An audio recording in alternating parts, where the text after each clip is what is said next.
savoir ce que Dieu attend de chacun d'entre nous. Il faut du courage et de l'abnégation. Et peu importe le prix qu'il en coûte, nous devons nous impliquer dans la vie de nos enfants.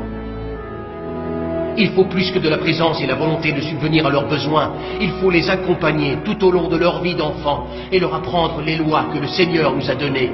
Dieu est leur Père dans les cieux, mais sur terre, un père qui aime ses enfants et qui cherche à gagner leur cœur doit les protéger, les discipliner et leur enseigner l'amour de Dieu.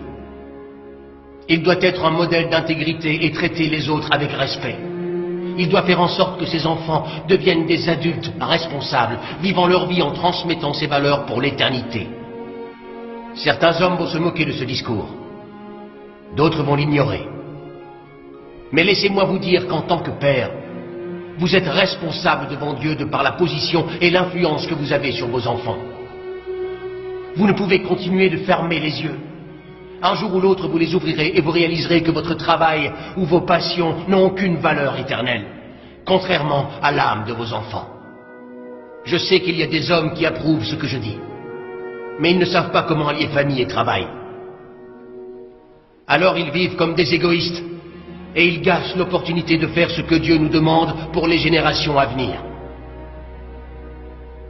Heureusement, il y a des hommes qui acceptent de reconnaître leurs erreurs passées, des hommes qui refusent de recréer les schémas sordides qu'on leur a imposés et qui mettent toute leur force et leur âme dans l'amour que Dieu nous a donné pour que nos enfants suivent nos pas.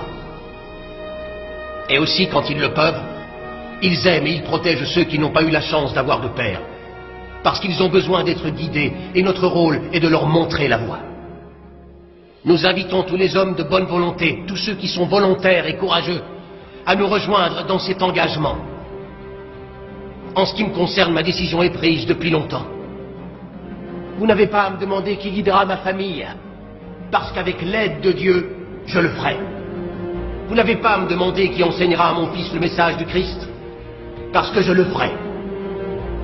Qui acceptera de protéger ma famille et veillera à ce qu'elle ne manque de rien? Je le ferai. Qui demandera à Dieu de mettre un terme au cycle des séparations qu'il y a eu dans l'histoire de ma famille? Je le ferai. Qui acceptera de prier et de bénir mes enfants avec ferveur et de les suivre dans le chemin que Dieu a tracé pour eux? C'est moi, leur père, je le ferai. J'accepte cette responsabilité et c'est un privilège d'embrasser cette juste cause. Je veux obtenir les faveurs de notre Seigneur et avoir sa bénédiction dans ma maison. C'est ce que veulent tous les pères. Alors où êtes-vous, père courageux? Où êtes-vous, père qui craignez le Seigneur?